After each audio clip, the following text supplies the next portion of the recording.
permanente de la filosofía mexicana, de la Facultad de Filosofía y Letras, de mi alma mater, de la Universidad Nacional Autónoma de México. Y estar entre los distinguidos miembros y bueno, por este hecho le agradezco profundamente que también el seminario de la filosofía mexicana me haberme permitido desarrollar y organizar intercambio de estas ideas acerca de Agnes Heller. De manera especial quisiera agradecer a la doctora Carmen Rovira por la invitación y gracias a Héctor y gracias a todos los miembros por esta oportunidad de estar entre ustedes. Entonces, perdón, Lucas, la doctora ¿sí? quiere saludarte también. Oh, muchas Está gracias. lista aquí en ¿Ya? Zoom. Sí. Doctor Lucas, le agradezco mucho su atención con nosotros y le mando un abrazo muy cordial y lleno de agradecimiento y cariño. Doctora, muchas gracias. Por Muchas la gracias. atención que tiene con nosotros. Gracias. Muchas gracias, doctora. De veras, muchas gracias. Ya, que ya lo oigamos, ¿no? Y ya estamos preparados para oírlo con toda atención. Muchas gracias, doctora. Muchas gracias. Entonces, comienzo con la presentación que también me va a ayudar aquí. Espero que ustedes lo ven también. Entonces, ¿cómo pensar y repensar a Agnes Heller, su filosofía y ética desde México? Y esa es la pregunta que me hago.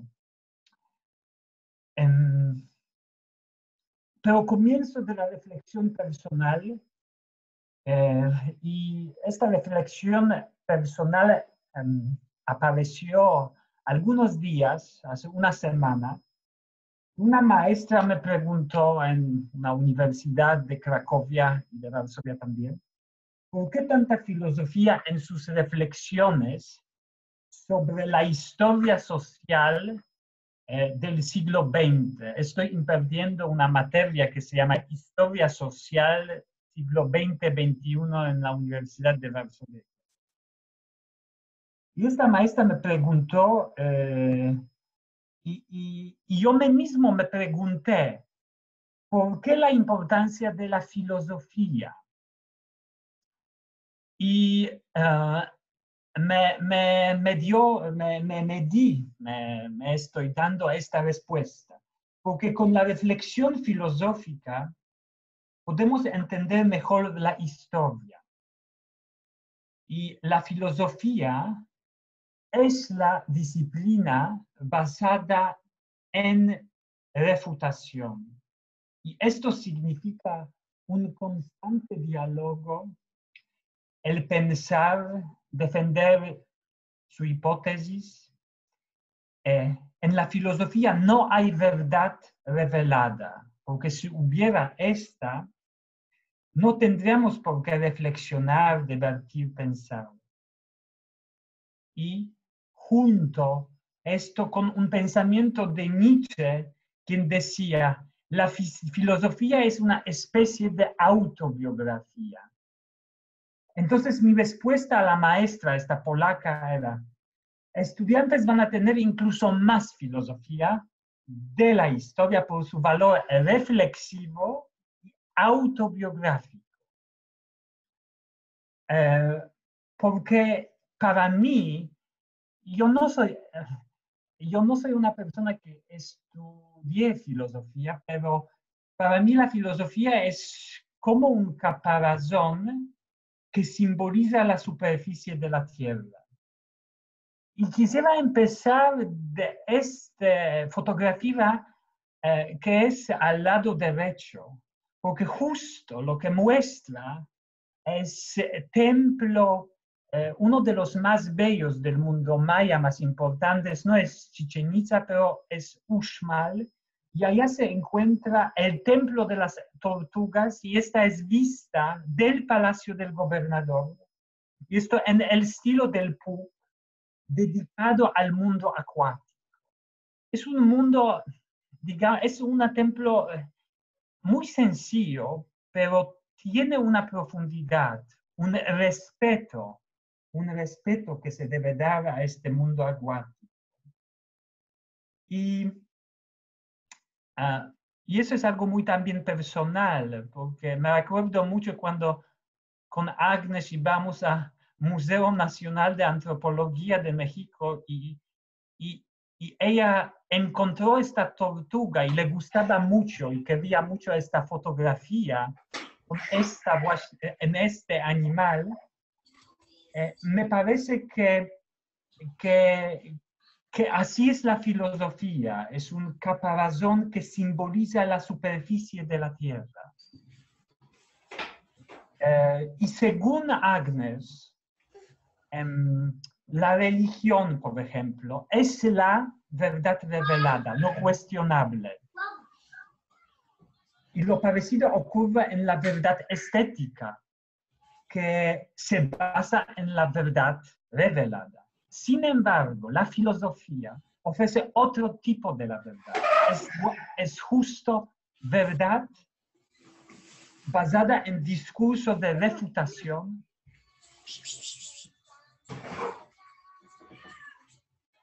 No sé si se puede pedir, si alguien podría...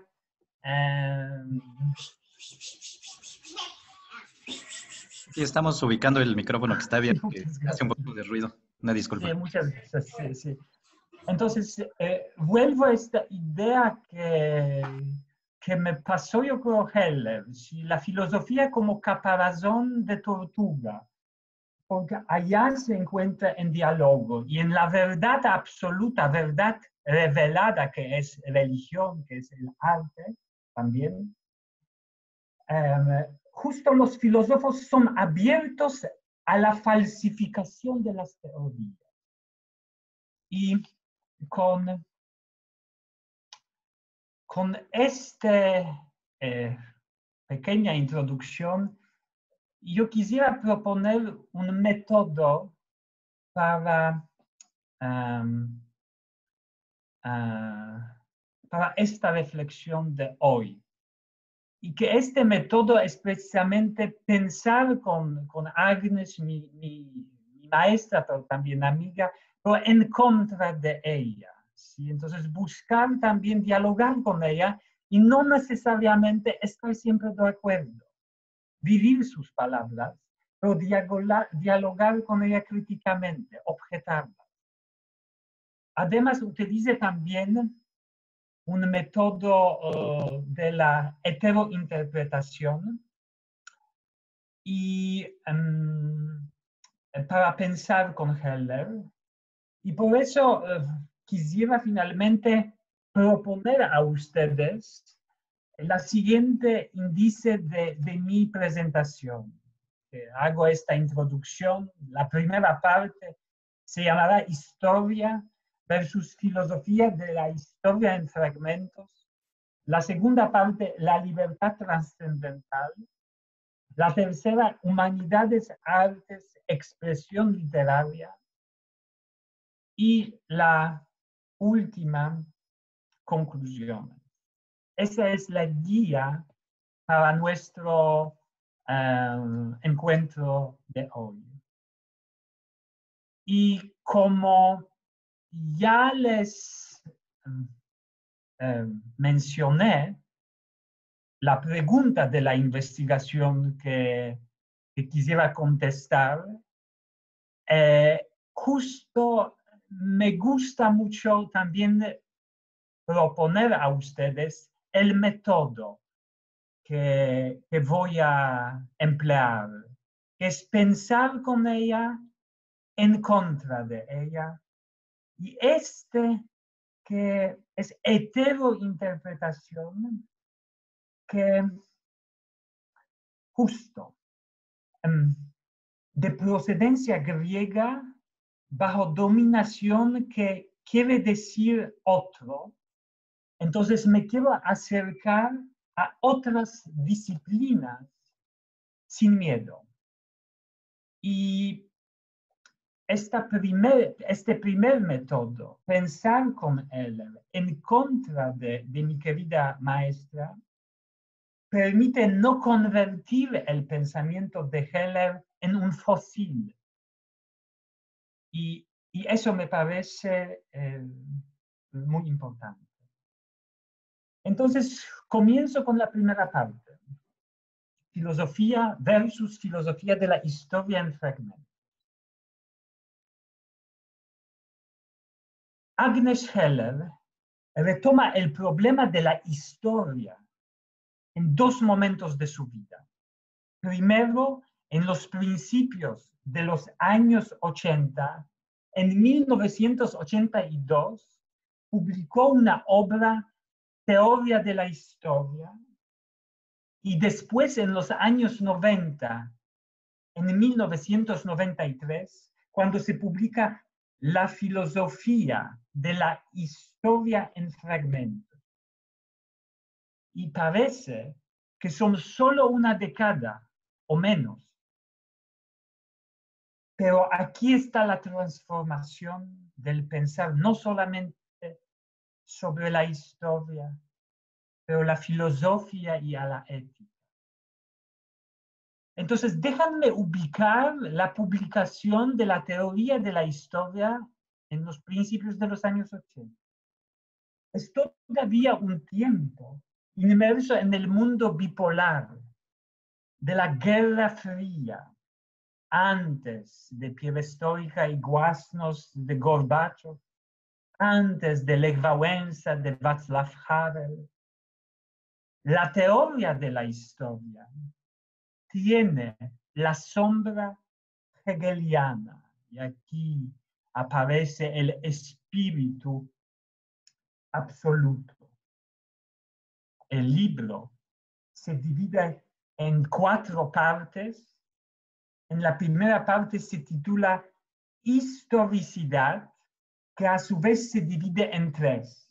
Primera, etapas de la conciencia histórica. Segunda, presente, pasado y futuro. Tercera, conciencia histórica cotidiana como la fundación de la historiografía y la filosofía de la historia.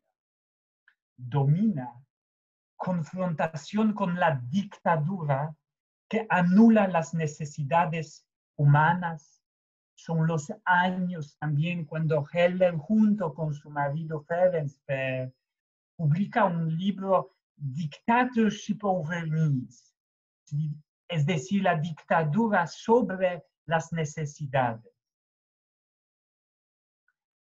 Entonces, teoría de la historia es la sombra hegeliano-kantiana, en la medida que historia es un proceso dialéctico, la totalidad, junto con la trascendencia kantiana, compone su relato.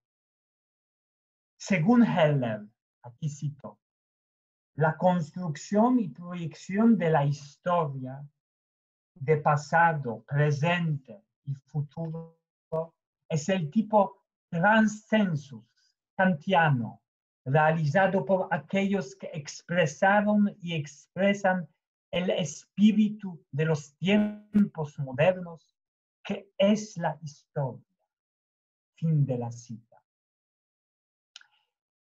Un concepto clave que aparece en la primera parte de la teoría de la historia es togetherness. Eso es en el primer capítulo. Entonces, Heller utiliza el concepto de togetherness, la conciencia de estar juntos, para enfatizar su propio aquí y ahora. De ahí emana la propia responsabilidad por nosotros mismos. Entonces, la respuesta para el telos histórico se encuentra en cierta subsunción de la persona bajo el paradigma de la gran narración. Esta togetherness, este estar juntos, tiene la sobra hegeliano-kantiana. Y aquí pienso con Heller, pero en contra de ella, porque no estoy de acuerdo. Me lleva a la conclusión de este estar juntos es una utopía, escrita en tiempos de la Guerra Fría, tan necesaria utopía. ¿Sí? Pero sin tomar en cuenta que este proyecto de estar juntos fue subsumido bajo una lógica del mundo bipolar. Y aquí hago una reflexión desde México, porque me siento parte de la nación mexicana. Yo vivía 12 años, hice mis estudios allá, y justo en el título de esta ponencia se encuentra la reflexión desde México. ¿Sí? Y en México, nosotros, porque puedo también decir esta forma de la persona, la lógica de togetherness fue llevada a cabo a través del proceso de la aculturación absoluta que estribó en subsumir a los grupos bajo un paradigma dominante, a los grupos étnicos. Y este paradigma dominante lo sabemos de la historia de México, Forjando Patria, de Manuel Gangio, o La raza cósmica, de José Vasconcelos, cuyo lema, por mi raza hablará el espíritu, nos acompaña hasta nuestros días. Pero estos proyectos, Forjando Patria, La raza cósmica, no dieron los resultados esperados. Lo sabemos muy bien, con evidencia brutal, desde el movimiento zapatista, desde el cual nos hacemos constantemente estas preguntas más vigentes de un imaginario social, de un mexicano, de una mexicana. Y estas preguntas yo creo que todos conocemos.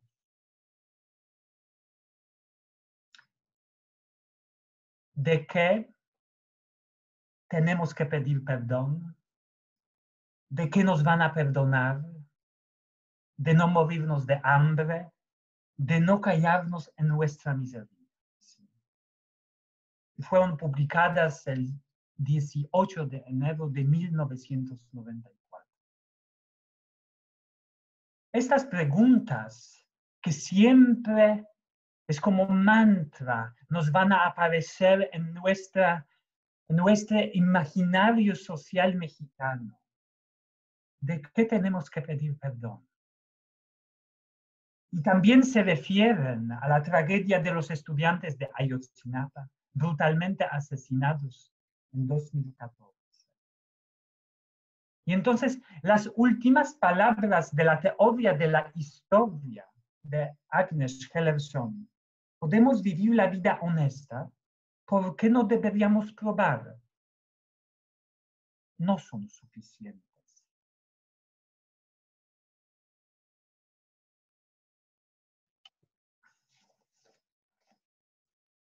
Por otro lado, el libro que aparece justo 10 años después de Teoría de la Historia, titulado Filosofía de la Historia de Fragmentos.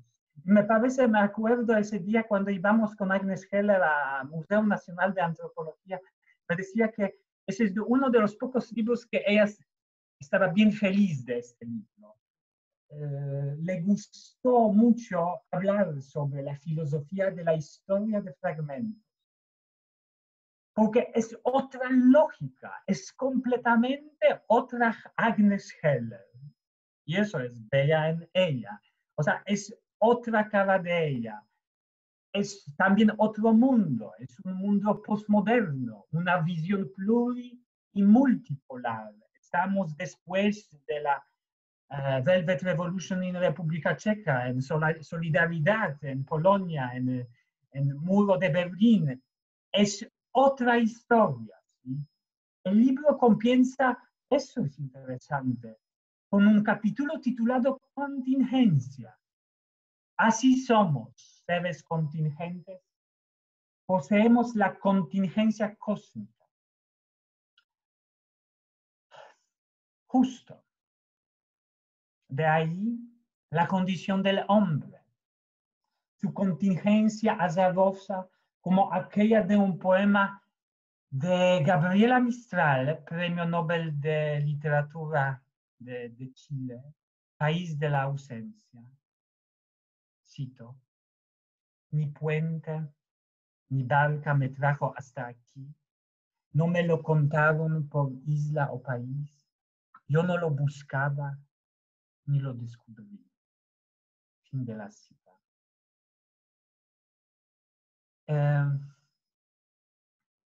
O lo podemos ver también en una pintura del romanticismo alemán, Caspar Friedrich, viendo el mar.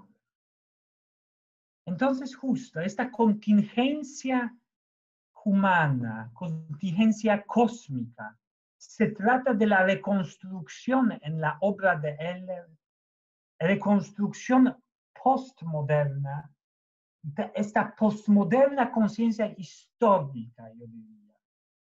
Entonces, otra vez, y esto repito, y voy a repetir a los finales de mi día, a los finales de mi propia vida, no hay historia global, no hay historia universal. Se trata de la autorreflexión, ¿sí? Y es una invitación en esta conciencia cósmica de hacer, de contar su propia historia. Y esto es autorreflexión. Y es una invitación para pensar la historia desde adentro. Y es como lo estudiaba. Y eso ve. Y esto estoy viendo. Y quiero hacer esta vinculación en lo que Viktor Frankl, el precursor de logoterapia, el autor del hombre en busca del sentido, escribía después de Auschwitz-Birkenau. Cito de Viktor Frankl. La historia nos brinda la oportunidad de conocer al hombre quizá mejor que ninguna otra generación. ¿Quién es en realidad el hombre? Es el ser que siempre decide lo que es. Es el que inventó las cámaras de gas, pero también es el ser que entró a ellas con paso firme y musitando una oración. La decisión es en manos de cada uno de nosotros. Esa es la frase mía. Cada nuestras vidas es otra historia para contar. Por eso, ningún hombre ni ningún destino puede compararse a otro hombre, a otro destino. Y nuestro mundo es un mundo de seres contingentes. Nuestro presente es contingente. Y nuestro presente es absoluto en la medida que es basado en la absoluta relatividad. No hay grandes narraciones. No hay la historia con una H mayúscula. Y lo que escribimos y lo que tratamos de contar son justo estos fragmentos. Es la filosofía de la historia en fragmentos, porque jamás vamos a conocer este telos hegeliano-kantiano. De estos fragmentos emana la verdad, que como dice Heller, es subjetiva. Lo verdadero es lo todo. Y a su vez, ella se basa en esta importante reflexión que la verdad es subjetiva en la filosofía existencialista de Søren Kierkegaard. Y Søren Kierkegaard publicó ese libro Temor y Temblor, Fear and Trembling, donde justo estudiaba y analizaba la posición de Abraham, que es finalmente que tiene que ofrecer su hijo Isaac ante la prueba de Dios. Y entonces, el libro, regresando a nuestro libro de Heller, Filosofía de la Historia en Fragmentos, es una relación del sujeto existencial pensante con el telos histórico, preguntando por la verdad. Y cito a Heller. La pregunta histórica, la pregunta por la verdad, es la pregunta de la Ilustración. En su concepción, la historia era al mismo tiempo el autodesarrollo de la verdad y al final de la historia, el espíritu absoluto captaba la verdad como el todo. Sin embargo, pensar en Heller, en contra de Heller, me lleva a la observación que la socióloga y filósofa húngara no le atribuye al ser contingente un vicio de vivir en una zona de confort. Tampoco Heller observa que la democracia liberal tiene sus propios vicios. Democracia liberal es un espacio en el cual el ser contingente se realiza, pero no es necesariamente un espacio de libertad y posibilidad. Y lo vemos muy bien de historia presente de Estados Unidos. Entonces hay ciertas limitaciones en Heller, quien no ve a los dos extremos de un ser contingente, lo que yo observo. Ella no problematiza el ser contingente que puede ser contradictoria, Unos extremadamente individuales, perseguidos por el consumerismo y competencia, insensibles para la desigualdad, exclusión, y por el otro lado, los otros, demasiado sensibles para sobrevivir el estado de la contingencia cósmica. Aquí llegamos a la cuestión fundamental para la historia postmoderna, la historia contada en los fragmentos, y es la pregunta por la libertad. Y entonces, eso nos lleva a segunda parte, libertad trascendental. Y yo me acuerdo muy bien este curso de la ética de Kant con Heller en 2009, y nos contamos leamos Crítica de la Razón Práctica y reflexionamos sobre libertad trascendental, y todavía no captaba muy bien la idea. Después de muchos años después, la logré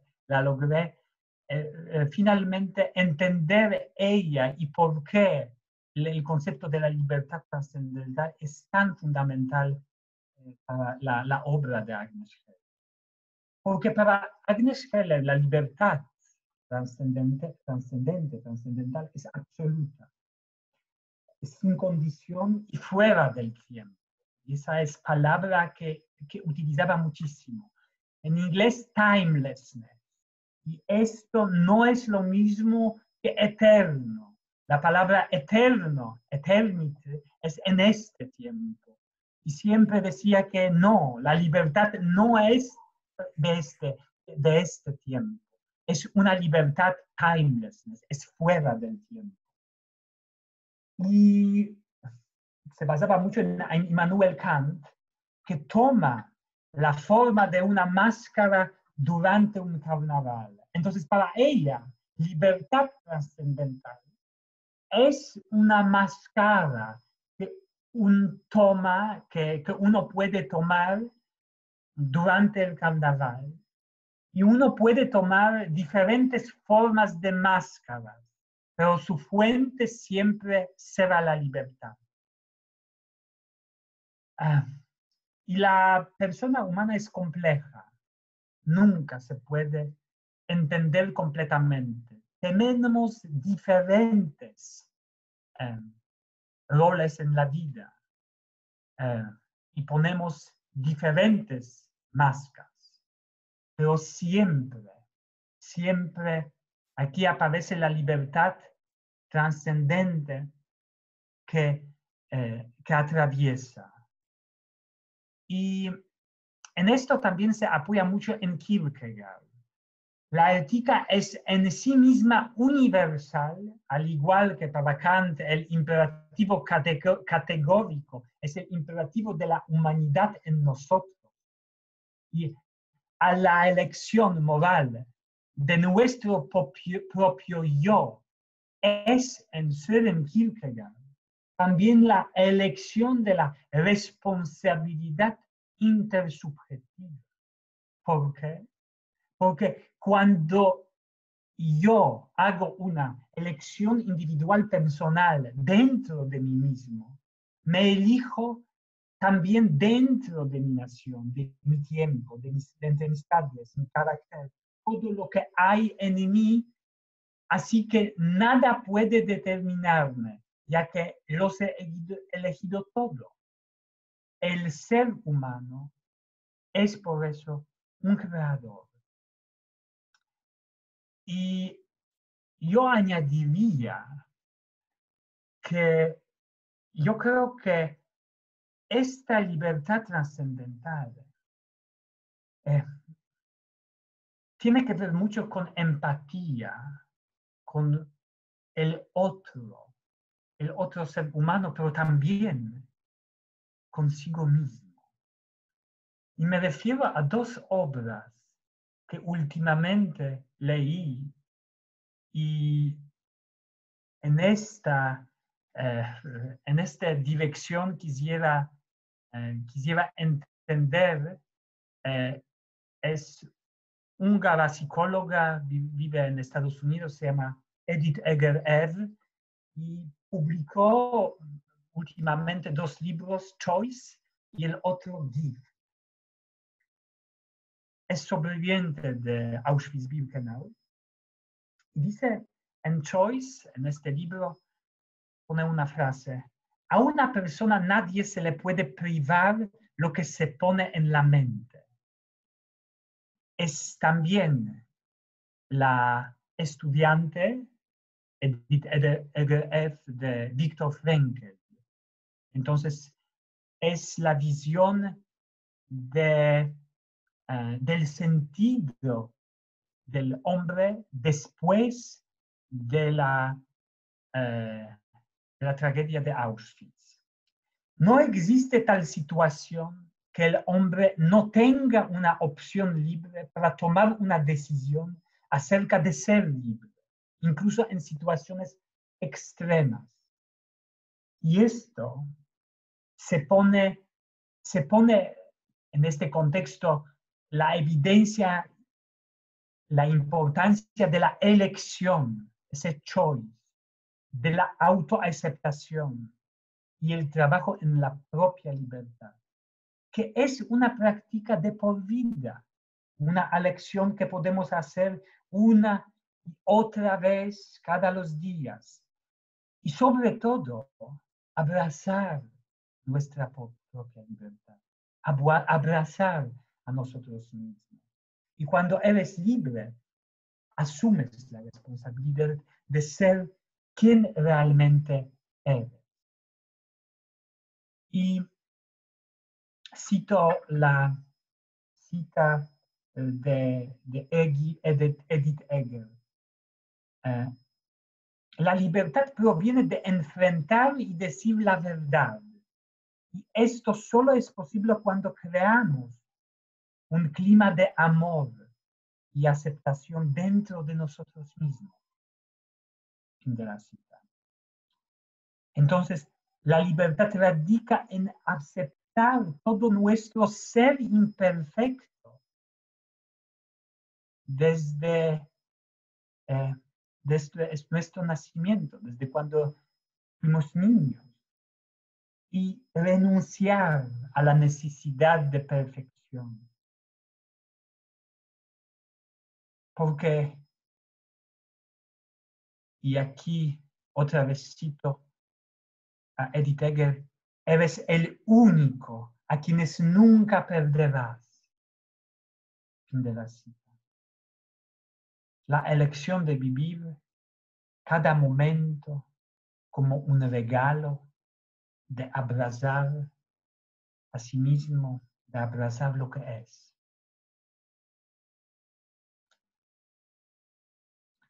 Y esta tercera parte, yo creo que tiene que ver mucho con abrazar nuestro espíritu, abrazar en la obra del arte, en la expresión creativa, en humanidades, en literatura. Y comienzo con cuentos de hadas. Recientemente estoy leyendo y releyendo de Hans Christian Andersen. Y cuentos de hadas de Andersen incluye un título, un cuento titulado Botas de gomas de la felicidad. Y este cuento es muy bonito. El cuento trata el tema de las botas que llevan literalmente a los lugares más deseados. Si alguien pone encima de sus pies estas botas y comienza a expresar un deseo de realizar algo que profundamente quiere, entonces las botas de goma lo llevan allá. Y tal era ejemplo de un estudiante que pensó, yo quiero viajar, quisiera estar en Suiza y en Italia. Inmediatamente de expresar estos deseos, las botas de goma lo llevaron a Suiza. Pero después de un par de días, el estudiante dijo, viajar sería bueno, pero solo el alma. Sería bueno que el cuerpo descanse y solo viaje el alma. En fin, dijo el chico, quiero tener la felicidad última.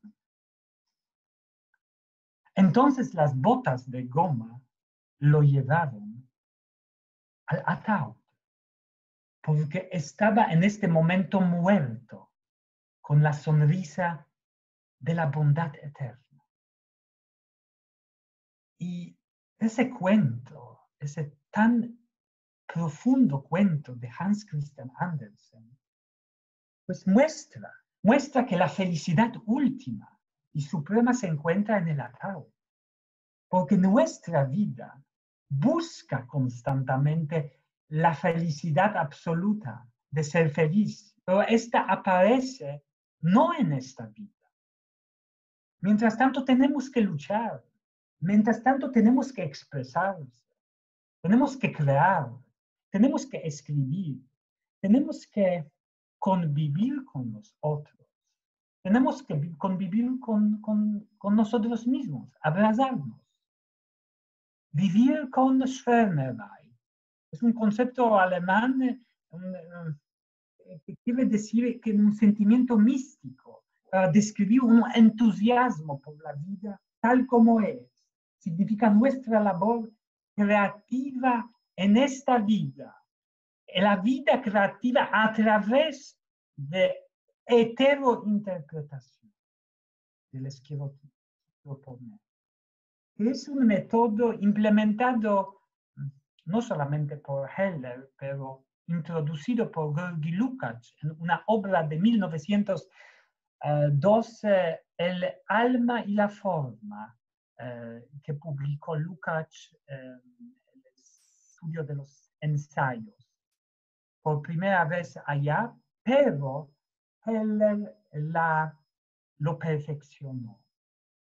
Y entonces ella considera que justo heterointerpretación es acercamiento al conocimiento a través de las otras disciplinas, sin miedo de cruzar las fronteras entre las disciplinas, lo que construye una interdisciplina o multidisciplina.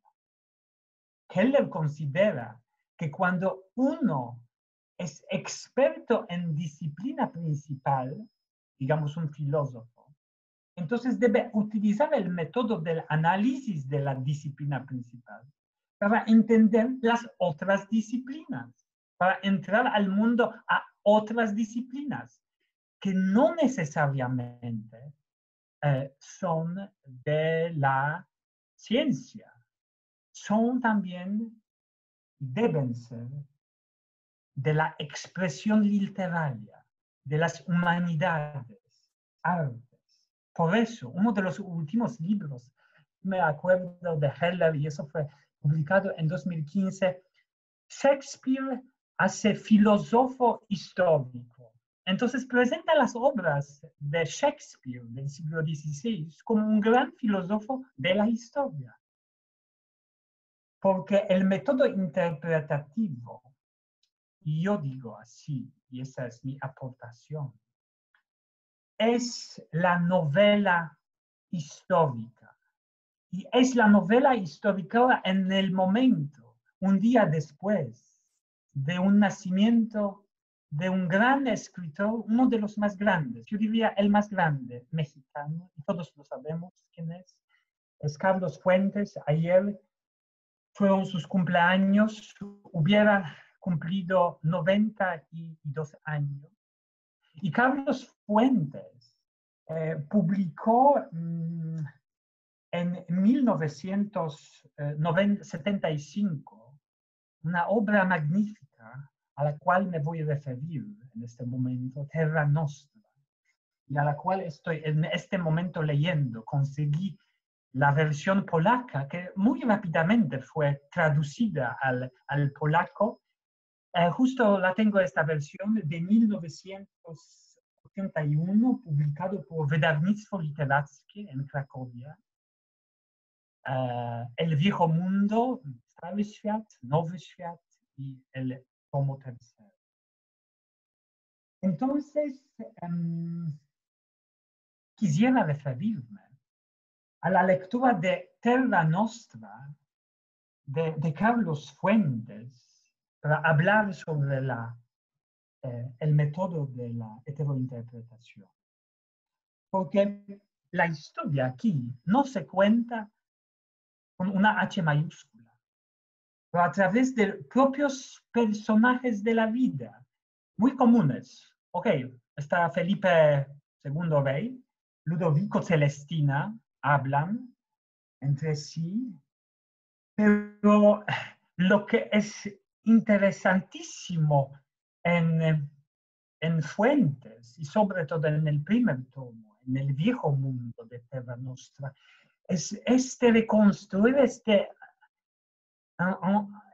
odor, olor, este olor de la decadencia. Ludovico explica al rey Felipe una buena sociedad, buen amor, Todo esto estará cuando el hombre se convierte en un Dios, cuando cada uno será la fuente no acabada de gracia. Pero veis, enamorado en la figura de Cristo de Orvieto, en medio de las alucinaciones y el éxtasis, como sabemos muy bien, esta Teresa de Ávila en la obra de Bernini, Éxtasis de Santa Teresa, justo defiende su fe y el amor, pero en otra escena confiesa el mismo Felipe II que es herético y cree que el Dios es una persona diabólica. Entonces uno siente en las manos literarias de Carlos Fuentes la vibra de la decadencia absoluta.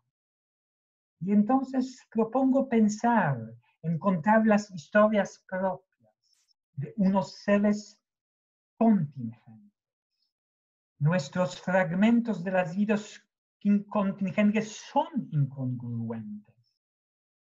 La propia existencia humana, lo dice Heller, es la incongruencia esencial.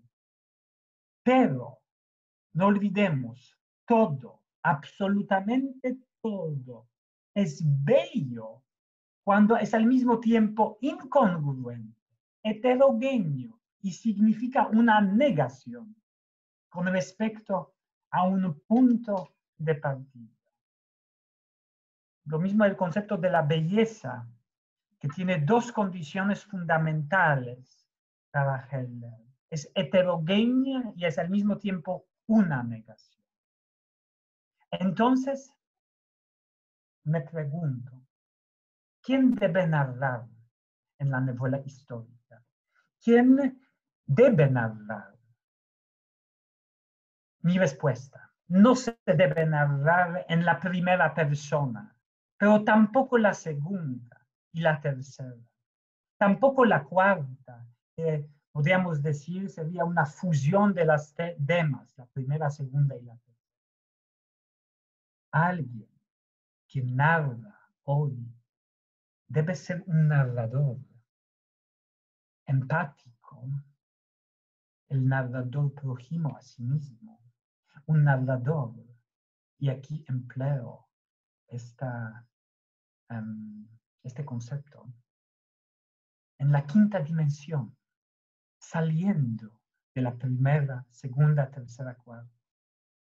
Y en la quinta persona, hagamos que hablen todos, no solamente humanos, pero también cosas, pero no solamente cosas, también yo en otros mundos, un ser que va a morir, que habla como si sea alguien otro, que también hablan el uno sobre el chimenea que ahorita veo por la ventana y justo que habla la nube que está pasando o la gota con otra gota comunicándose con la otra.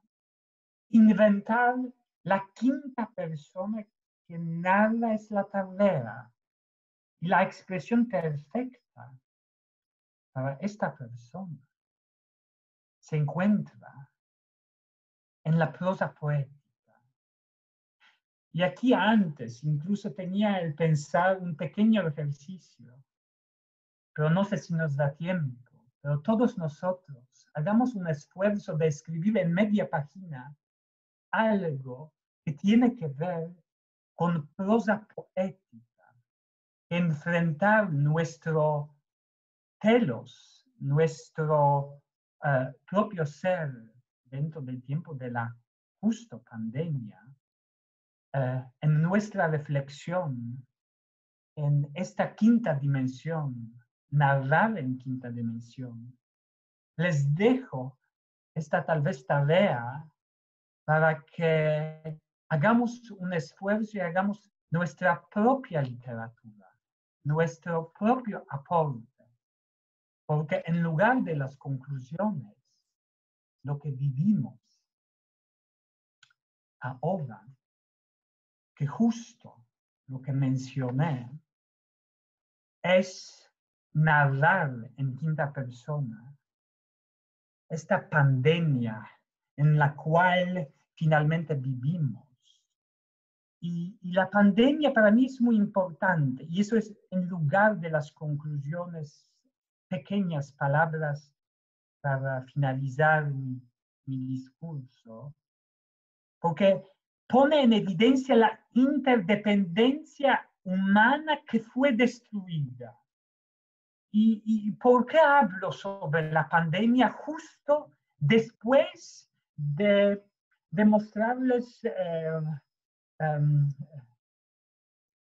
una gran obra, Terra Nostra, de Carlos Fuentes? Porque justo la pandemia de hoy huele ese olor, ese odor de la decadencia absoluta, tan bien pintada por Carlos Fuentes en el primer tomo del Mundo Viejo de la Terra Nostra, aunando la hegemonía de las relaciones del poder, del gran proyecto capitalista o de la primera persona, siempre del autor que narra.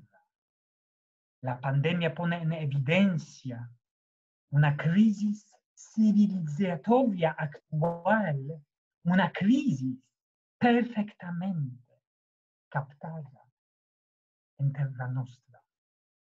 Entonces, recapitulando, en la reconstrucción de nuestro mundo post-pandémico, yo diría, juega mucho la sustentabilidad, la reconstrucción del proceso de la transformación del trabajo, donde el hombre y la natura participan y se respeta como se respetan el mundo acuático. Y aquí vuelvo al inicio del templo de las tortugas. Algunos dicen la casa de las tortugas, donde se respeta desde el palacio del gobernador el mundo acuático. Porque la pandemia también pone en evidencia la relación colonial basada en centro-periferia. Hegemonía de metrópolis versus absoluta periferia. Muy cercano para entender los mecanismos de la exclusión de la modernidad. Y Agnes Heller, junto con su esposo, Ferenc Stern, escribió un libro, Anatomía de la Izquierda, publicado en el año 2000, donde explicaron que el proyecto occidental, este proyecto finalmente de la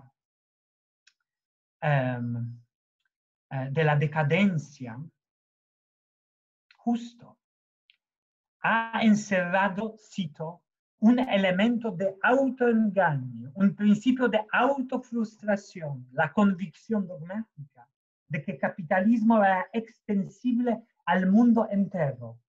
La colonización fue la prueba máxima con que se enfrentó el proyecto occidental y en la cual fracasó de manera espectacular, finalizando de la cita. Entonces, en mis últimas palabras, para mí Heller es una filósofa de la periferia, quien confronta al espíritu absoluto hegeliano con la idea del ser contingente, y la vida de uno mismo debe ser una confrontación con la historia de H mayúscula, de un gran proyecto, una gran narrativa. Y esta confrontación significa salir de la zona de confort y contar las historias propias que se vuelven universales en este momento cuando son expresadas. Muchas gracias. Y para finalizar justo encontré una, para mí, reflexión justo, ¿qué es para mí esta interpretación? Este bellísimo obra de Manuel Felgueres que nos abre, digamos, la imaginación para pensar, digamos, la heterointerpretación. Muchas gracias. Muchísimas gracias, Lucas Zarnecki, por esta maravillosa conferencia. Tenemos tiempo suficiente para hacer una ronda de preguntas, de comentarios, alguna duda que tengan nuestros asistentes. Antes de las preguntas, quiero dar las gracias al doctor por su atención y su plática. Y decirle que los mexicanos le abrimos los brazos con todo afecto y cariño. Doctora, muchas gracias. Que yo siempre he admirado a Polonia y sigo admirando por todo lo que sufrieron en la guerra y por la valentía de los polacos. Un abrazo. Doctora, muchas gracias. Le agradezco muchísimo por estas palabras. Hasta le mando otro abrazo. Muchas gracias. También quiero decirle que aquí tiene su casa. Que los mexicanos le abrimos los brazos con toda amistad, con todo respeto y con toda admiración. Doctora, muchas gracias, muchas gracias. Le agradezco muchísimo de profundidad de mi propio corazón. Muchas gracias. Soy totalmente sincera. Admiro a Polonia, he admirado a los polacos y los sigo admirando. Muchas gracias. Un abrazo con todo cariño. Otro. Gracias, doctora. Gracias. Muchas gracias. Pues bueno, si tienen alguna duda, aquí tenemos una función para levantar la mano para ir ordenando las participaciones. Y si no les es posible usar su micrófono, pueden hacerlo también por la vía escrita aquí en el chat. Entonces los animamos a externar sus comentarios, dudas, inquietudes.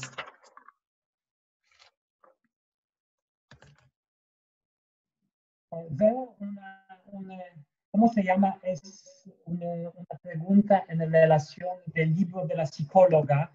Aquí escribo Edith Eger en nuestro chat. Sí, muchas gracias. Que preguntaba, me parece Bárbara, ¿no? Acá le preguntaba sobre esta psicóloga a la que se refirió el doctor Lucas, ya está aquí el nombre y el título de la obra, perdón. Sí, es Toys y otro es Gift. Ok. Muy bien, muchas gracias. Y tenemos una pregunta aquí de Eduardo Hernández. Dice, ¿en realidad somos siempre una contingencia o en algún momento somos seres plenos de conciencia?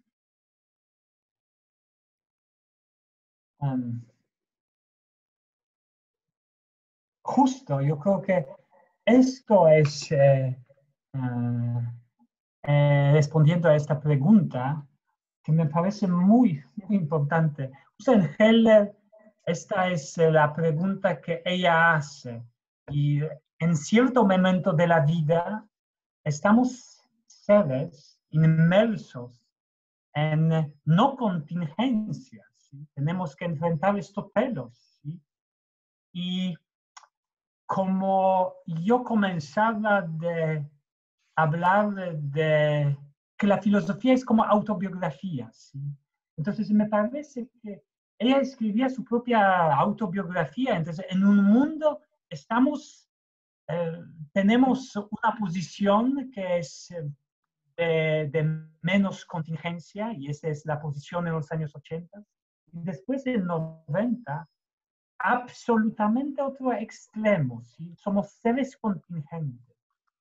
Y yo creo que después vamos a volver en otro tiempo y otro espacio que es menos contingente, ¿sí?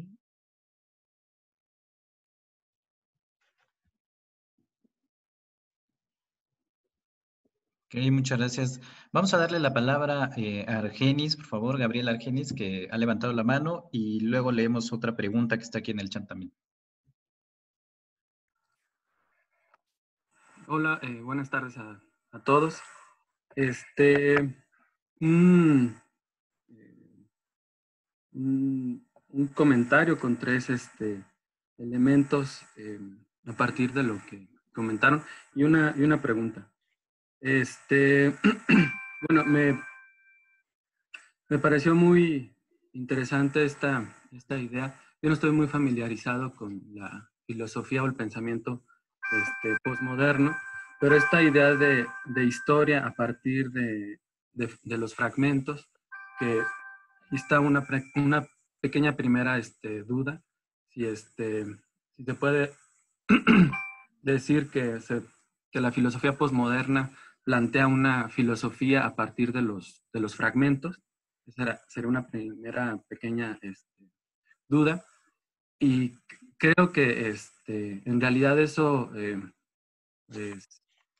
es muy natural en la filosofía, en la tradición tanto europea y en específico aquí en nuestro país, en México, porque por desgracia, pues gran parte de nuestros referentes de pensamiento, no solamente filosófico, pues están muy fragmentados, ¿no? Desde la época prehispánica, los siglos sucesivos, hay una fragmentación muy grande, ¿no? En la que se ha estado trabajando para sacarlo a la luz, organizarla y ponerla en relación. Entonces, es algo que está ahí y que mucha gente está haciendo en nuestro país en cuanto a filosofía. Tampoco no conozco muy bien a Carlos Fuentes, pero sí creo que sería bueno al menos poner a consideración,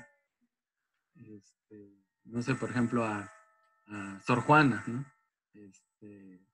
Un poco para meter ahí la discusión. Creo que vale la pena, y en este seminario se ha hecho, ¿no? De revalorarla como una pensadora en gran parte filosófica, y probablemente pues haya más ejemplos para ponernos a revalorar y alumbrar, ¿no? Estos pensadores filosóficos mexicanos. Y bueno, el tercer elemento, esto que es también muy interesante en cuanto a desde dónde se narra la historia o las historias, o la vida misma, ¿no?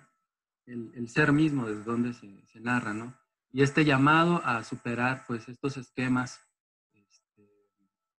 que, que, que, que pueden ser muy, muy limitados.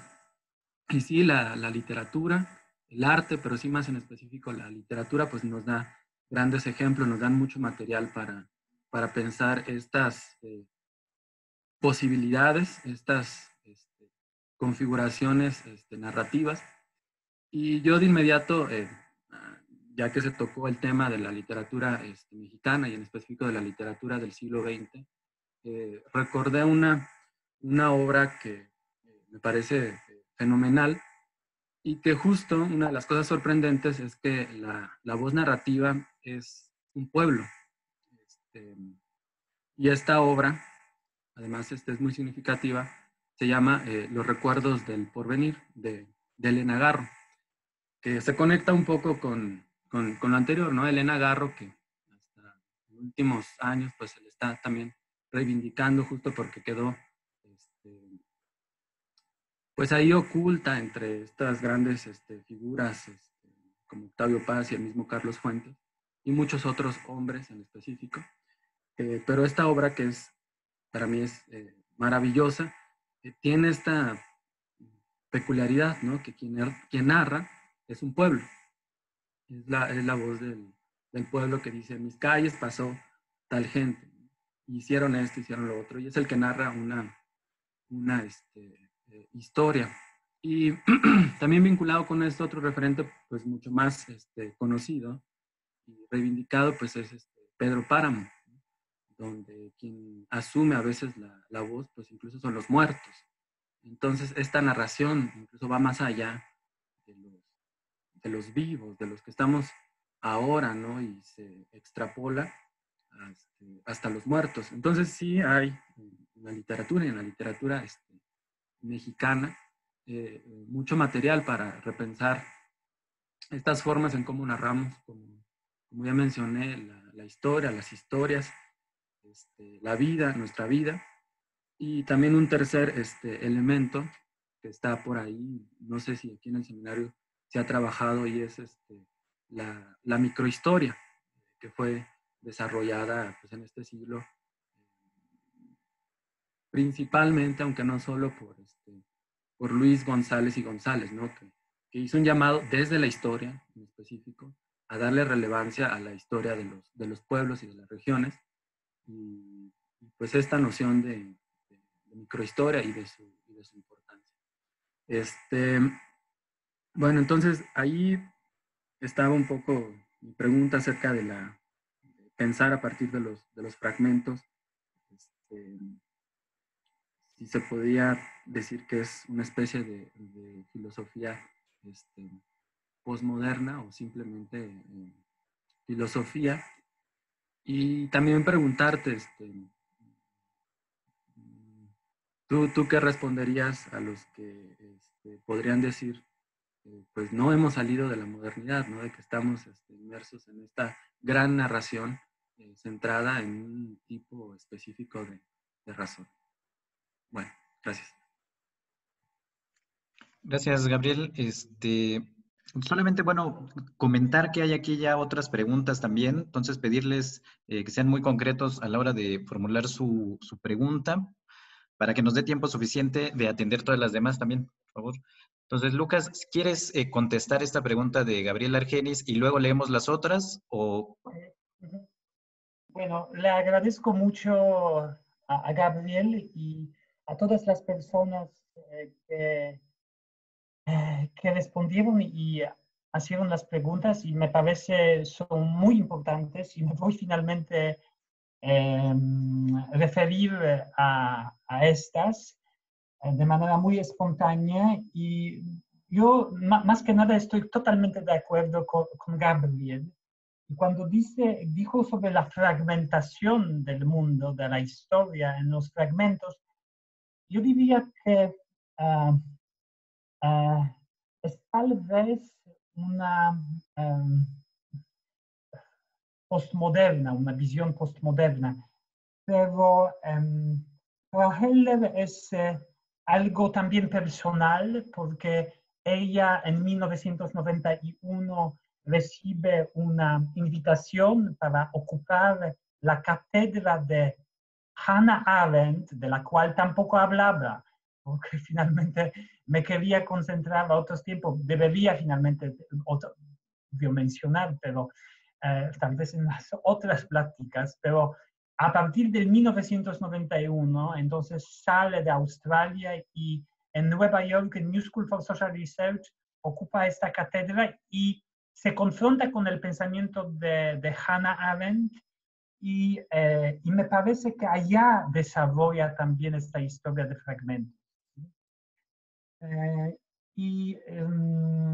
Sí, o sea, la aportación de la Sor Juana Inés de la Cruz, y sobre todo, justo comencé a pensar Neptuno alegórico, me parecen súper importantes, y aquí también se encuentran.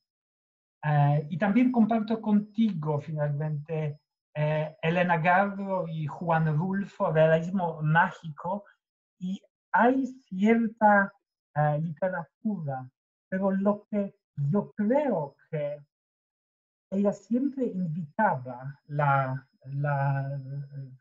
Agnes y a mi modo de ver también con su maestro, Virgil Lukács, pues no tengas miedo, no tengamos miedo nosotros mismos, crear inventar nuestras propias historias son también muy importantes. Y tal vez eso se refiere a esta pregunta de la periferia. Cuando yo digo, en un momento digo que es una socióloga, filósofa de la periferia. Claro, es húngara, judía húngara, toda su familia fueron la gente pues pobre, y se encontraron en una condición muy finalmente de la vulnerabilidad durante la Segunda Guerra Mundial. Su padre pues está llevado al campo de concentración, ella finalmente se queda, logra huir junto con su madre, y entonces la trauma siempre sigue, pero es una pensadora, como sabes bien, no del mundo core occidental, alemán, francés, sino que de la periferia. Me parece que es de esta franja, digamos, centro-este, de la cual también pertenece un poquito, y no solamente poquito, todo, finalmente Polonia, Hungría, República Checa. ¿Sí?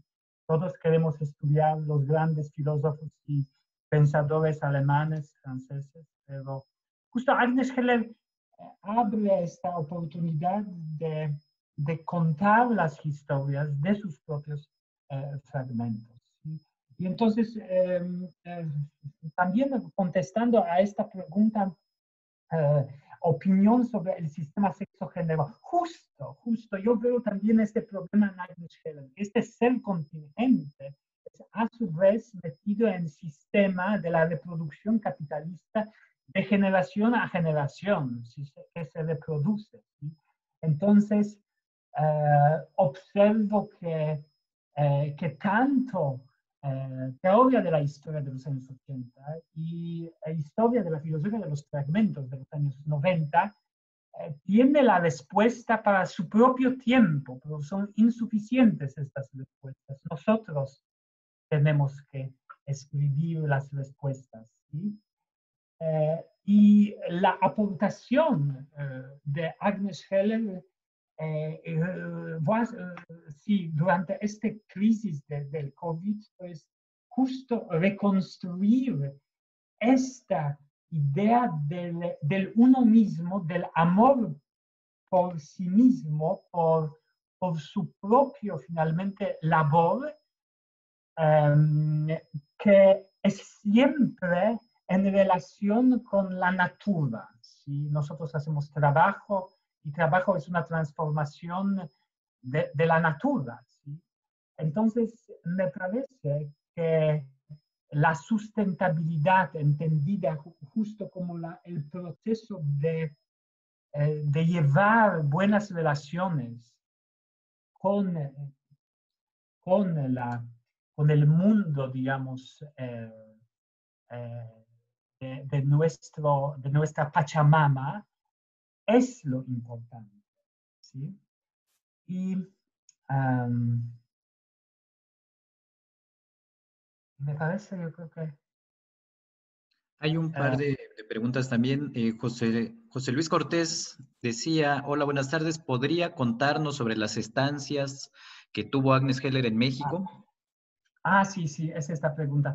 Ya le cuento, yo la invité en 2015 y me visitó, hicimos un seminario en la Facultad de Filosofía, Facultad de Ciencias Políticas y Sociales, y de este seminario apareció justo el libro el cual Héctor mencionó, publicado en el siglo XXI, y anteriormente también visitó, me parece, en los años 90, cuando hubo especie de un reencuentro, por primera vez y la única, ni modo, así es el mundo, solamente una vez, los intelectuales de la Europa del Este, entonces también de la cierta periferia, húngaros, polacos y checos, se encontraron en Ciudad de México en 1990, y eso fue justa invitación de Octavio Paz, que hizo un famoso encuentro Vuelta, y Vuelta después se publicó como Encuentros Vuelta, y allá participó Ferenc Fern, Agnes Heller, filósofos de Polonia como Kołakowski, pero también de Estados Unidos, de otros países. Carlos Castoriadis también me parece participó. Y para ella fue ese muy importante encuentro, ¿sí? Y decía que finalmente nosotros compartimos muchísimo con el mundo finalmente latinoamericano, pues le encantaba mucho a Octavio Paz, leer sus obras también. Entonces fue como primer acercamiento, ese acercamiento a la invitación de Octavio Paz en Encuentro Vuelta. Y después 2015 que invitó, y teníamos finalmente planeado otra visita finalmente en este año, pero no, por desgracia finalmente al año pasado en julio murió cuando nadaba en el lago Balatón en Hungría. Gracias, Lucas. Bueno, me parece que las preguntas siguientes ya de alguna manera fueron contestadas. No sé si esta también, Olimpia Juárez, ¿podría desarrollar un poco más por qué ubica a Agnes Heller es como una filósofa de la periferia? Tiene que ver con la noción de historia como fragmento, aunque anteriormente el ponente mencionaba la concepción de historia dialéctica en Agnes Heller. ¿Cómo se puede relacionar la historia como fragmento y su concepción dialéctica de la historia? Y aparte de esta pregunta, me gustaría de una vez darle la palabra a Gustavo Romero para que juntemos estas dos intervenciones. Hola, hola, ¿qué tal? Muchas gracias al doctor Lucas por la exposición, muy estimulante, bastantes vías y reflexiones que nos quedan. Yo, mientras estaba escuchando la última parte de su intervención, me quedé pensando en las ideas de Michel Foucault, de que es el autor, y de Maurice Blanchot también, que propone una muerte del autor en cierto sentido, con relación a esto de las personas, ¿no? Que dice que en primera, segunda, tercera persona, quizá yo lo veo como ante la imposibilidad quizá de narrar, ¿no? Habría que construir otras maneras del decir, que no necesariamente sean quizá verbales, escritas. Yo no sé, habría que explorar ahí varias vías, ¿no? Y también me quedé pensando en Primo Levi, ¿no? En estos testimonios de Primo Levi, en donde también él, ante la indecibilidad, ¿no? Ante no poder decir y comunicar la tragedia del Holocausto, lo que vivió Urbinek, ¿no? Este niño que al final solo pronuncia una palabra inentendible para todos, pero al final este hombre que lo acoge, lo limpia, le restituye su calidad de sujeto y de sujeto al que no se le está imponiendo una palabra, sino simplemente la necesidad del niño por expresarse en su propia construcción de lengua, por así decirlo, es la que está allí en el corazón como de la ética, ¿no? Del sujeto. Me gustaría que nos pudiera comentar algo acerca de esto, ¿no? De esas ideas.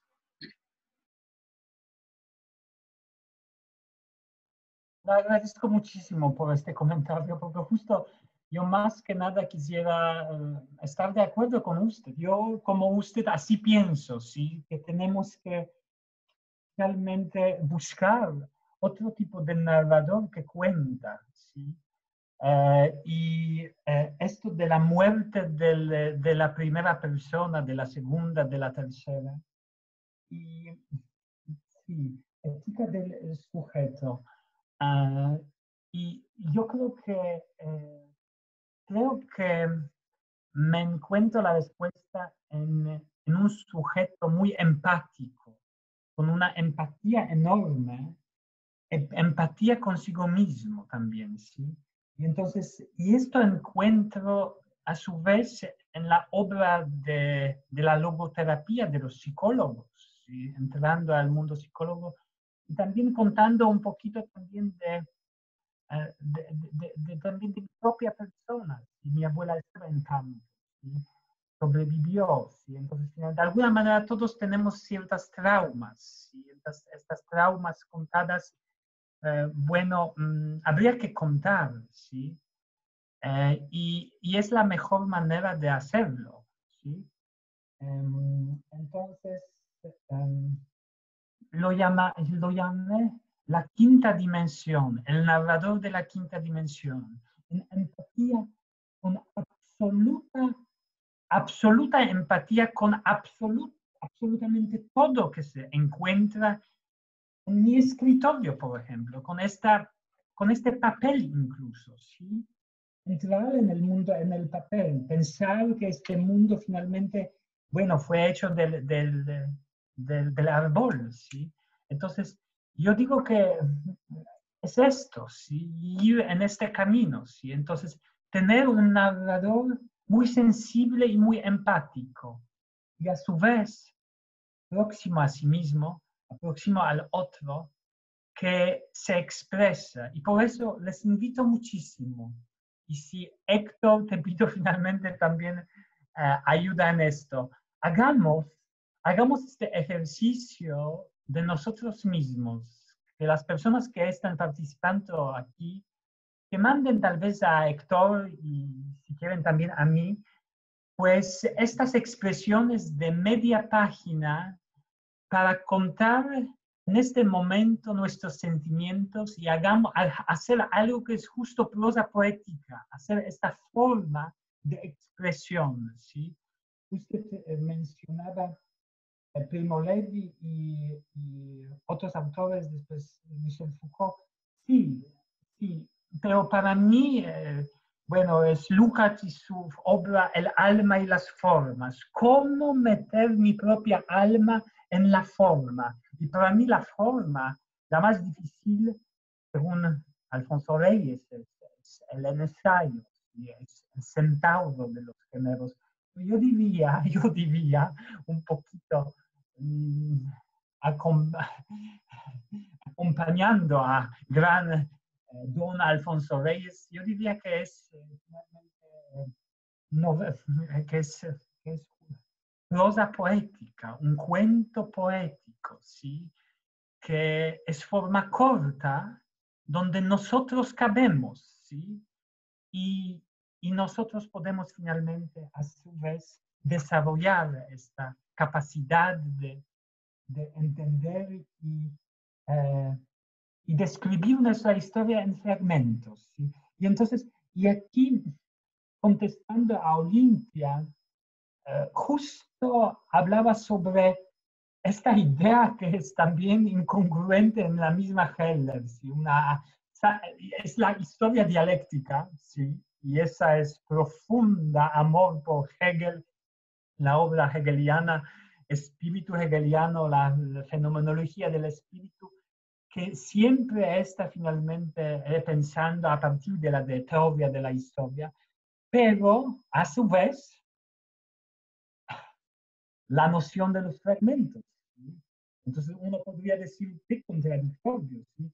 Pero si tú ves, finalmente, ella en muchos sentidos fue en su vida tal vez respuesta en este momento a su condición humana, a su condición sensible de pensar, de ser finalmente empática consigo mismo, porque estaba en el mundo, en un tiempo, gran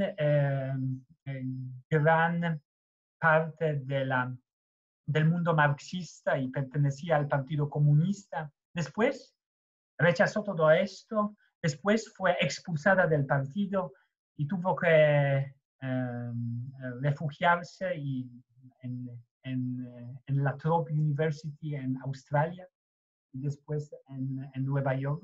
Entonces, completamente, digamos, rechazó marxismo, pero regresaba a Karl Marx y decía que Marx es un gran pensador porque justo finalmente repiensa esta relación del mundo, del hombre con la natura. Natura es algo prójimo para el trabajo en Marx. Y entonces ciertos elementos le gustaban, ¿sí?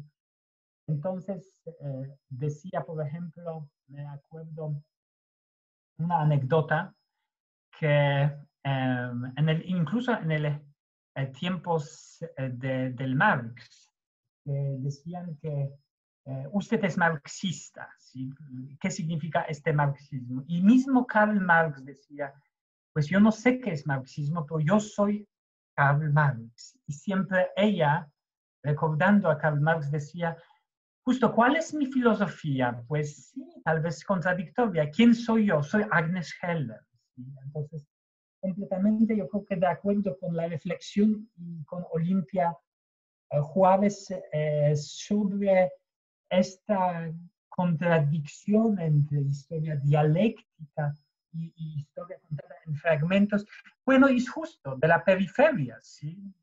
Pues toda la vida se sentía muy húngara y como ven ustedes, sentir y contar la historia en su propia lengua, en húngaro, y pensar en esto, es también pensar de su propia periferia, ¿sí? No es un mundo del filosófico, digamos, core alemán-francés, sino que finalmente una reflexión de la escuela que nace en esta región del mundo, ¿sí? En Europa del Este, y tú hablo finalmente de la escuela de Budapest.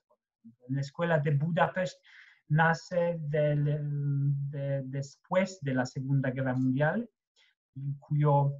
el padre de esta escuela es György Lukács, y a ella pertenecen distintos alumnos húngaros, György Markus, Ferenc Ferrer y también estudiante Agnes Heller.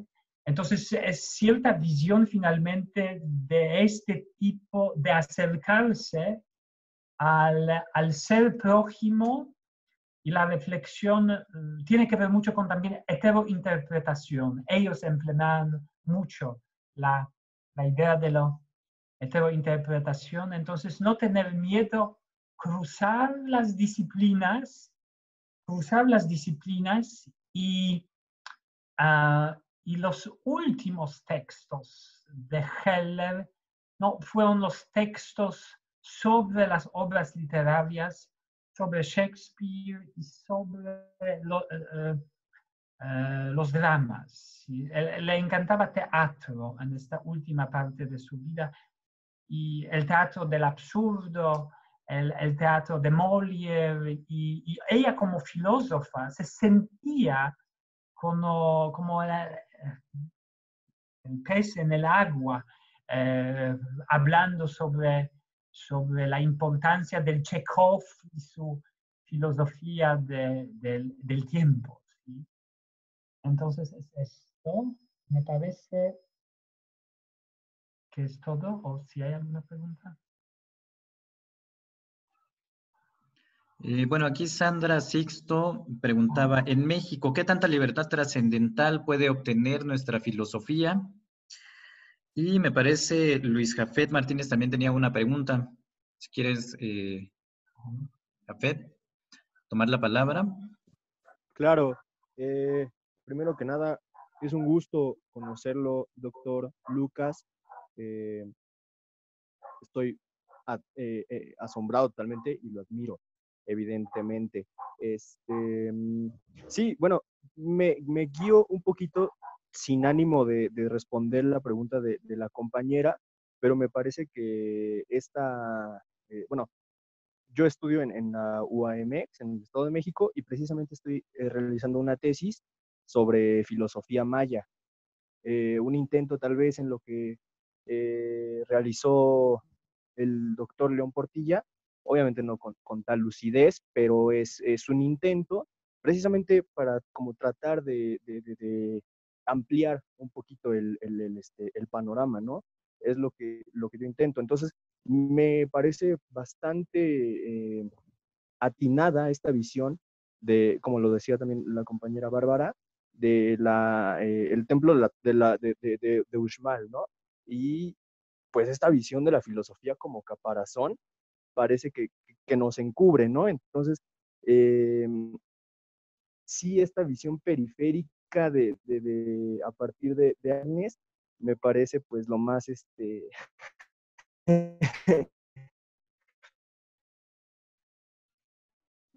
lo más repensable, ¿no? Lo que más nos daría una cierta de la raza cósmica y al menos en nuestros días, hoy día se quedaron ahí, ¿no? Estáticos, como, sí, como cierta idea de monumento, pero nada más, ¿no? Y parece que no nos está aportando más o no lo estamos usando como debiéramos. Me gustaría también agregar el libro El perfil del hombre y la cultura en México de Samuel Ramos. De nuevo, estas visiones, ¿no? Que bueno, eh, tendrían que darnos ese pie, ese ánimo, ese golpecito, ese empuje para repensarnos totalmente, ¿no? Y precisamente volvernos a ampliar. Sí, tal vez no encontremos un camino muy claro, ¿no? Tan claro como si fuera el idealismo alemán o la filosofía francesa, ¿no? Quizá no tan clara, pero pues sí tratar de encontrar nuevas formas, ¿no? Ampliar nuestros caminos. Entonces, no sé si usted esté de acuerdo, más que una pregunta, era un comentario y una reflexión, pues, esforzada, ¿no? A partir de lo que usted, doctor Lucas, nos exponía. Entonces, por otro lado, pues, me gustaría comentar también ahí, en este ánimo de ampliar, intentaba trabajar un tema como gastrosofía, ¿no? De nuevo retomar, sí, retomar y combinar, ¿no? Lo que sería la gastronomía y la filosofía, obviamente a partir, pues, de nuestras bases, ¿no? Parece que la limitación, pues, no es tanta, ¿no? Más que nada es como, eh, pues sí, dejar de pensar, como decía Agnes, retomando, no sé qué es el marxismo, ¿no? Pero pues yo soy Marx, entonces, pues no sabemos qué tal vez la verdad, ¿no? No sabemos qué sea la verdad, pero pues podemos aportar un poquito, no sé. Espero que usted esté de acuerdo, doctor. Esa sería mi participación y pues bueno, muchas gracias. Bueno, le agradezco muchísimo por este comentario, me agrada muchísimo y yo soy, yo me filmo todo lo que usted dijo porque yo soy completamente de acuerdo con usted. Me alegra mucho que usted trata de la filosofía maya eh, y retomar esto tiene que ver también con la pregunta de Sandra, libertad trascendental, ¿sí? Es esto también, ¿sí? También reconstruir la filosofía a partir del mundo precolombiano, ¿sí? Y me parece también importante, yo creo que también destacar este método heterointerpretativo, ¿sí? Que usted justo emplea en la manera fascinante que no es interdisciplina y no es multidisciplina, y no es algo que tiene que ver con juntar las disciplinas. Pero heterointerpretación es siempre desde mi propia disciplina la que hago, ¿sí? Entonces, si soy filósofo, si soy escritor, entonces hago en este momento cuento, escribo finalmente cuento, o sea, con estas herramientas que la que tengo, no necesariamente tengo que conocer la otra disciplina como ser escritor y otras cosas. Entonces, finalmente, método heterointerpretativo me parece es justo la herramienta y le felicito y me alegra que usted la combine con astronomía. Yo combino mucho con tratar de expresarse, que es sumamente bien difícil. Les puedo contar, no es fácil escribir un poema o un cuentito, una prosa poética, ¿sí? Porque esto es una relación incluso mucho más pertinente para mí que un libro o un artículo científico, sí, porque siento que es quedarse o hablar mucho de ti, de desvestirse, ¿sí? Entonces, y eso es a su vez bello y eso es trascendente, justo con, respondiendo a la pregunta sobre la libertad trascendental, ¿sí? Hablar finalmente de su propio ser con una empatía enorme y sí, con un amor, sí, también, esto.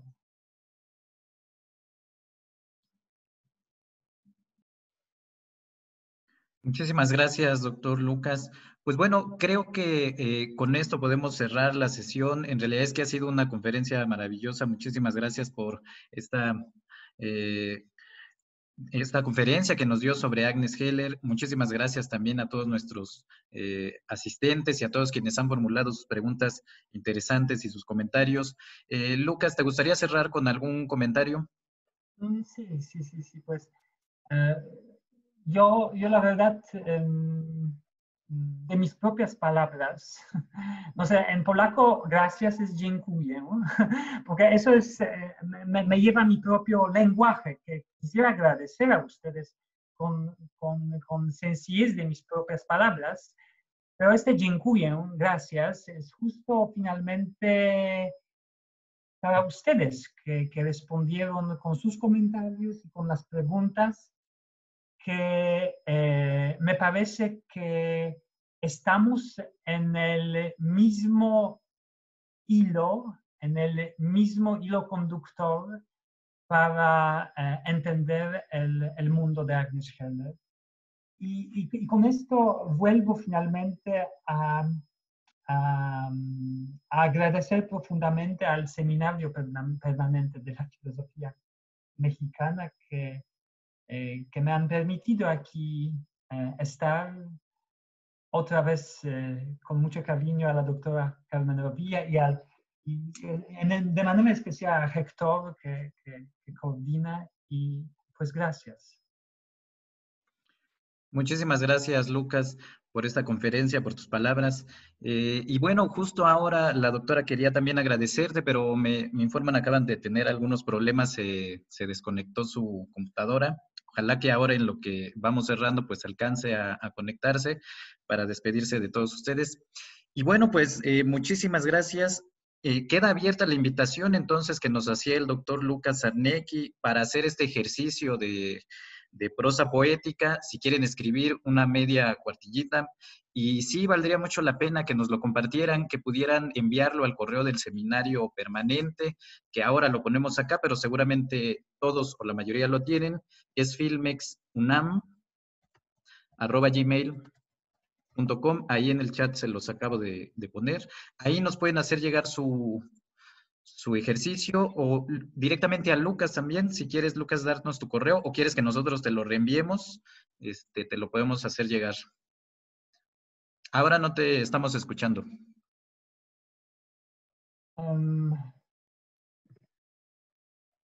Sí, es este correo también, por favor, con copia, porque quisiera finalmente, sí, o sea, con este afán de escribir sus propias historias, uno de ustedes, me parece Gabriel, mencionó un autor muy querido también por mí, es justo Juan Rulfo, ¿sí? El gran fotógrafo de la realidad mexicana y sus cuentos, el Llamo en llamas, es justo la fotografía del campo del imaginario social mexicano, ¿sí? Entonces, la lluvina, por ejemplo, ¿sí? La vaca, la serpentina que se está finalmente ahogando, ¿sí? Entonces, son ciertas imágenes con la profundidad de la filosofía que nos quedamos, ¿sí? ¿Y qué más quieres escribir de 2 libros para quedar en la memoria? Es decir, finalmente que aquí hay mucha filosofía, ¿sí? en estos cuentos. Y esto los deseo a todos ustedes con este ejercicio queremos y vamos a aportar para la filosofía a expresión literaria trascendente. Muy bien, muchísimas gracias. Y ahí está el correo del doctor Lucas, a donde lo pueden hacer llegar también. Y bueno, una petición también, aprovechando que tenemos ahora el gusto de platicar con Lucas, comentar que el doctor le hizo una entrevista a la doctora Carmen Rovira ya hace algunos años, salió publicada en 2015, me parece, en una revista que tenemos acá que nos hizo llegar el doctor, una revista de estudios latinoamericanos que se publica en Polonia. Entonces, si el doctor Lucas nos lo autoriza, nos gustaría escanear esta entrevista que le hizo a Carmen Rovira y podérselas compartir también a todos nuestros asistentes al seminario. Se la estaremos haciendo llegar si está de acuerdo, Lucas.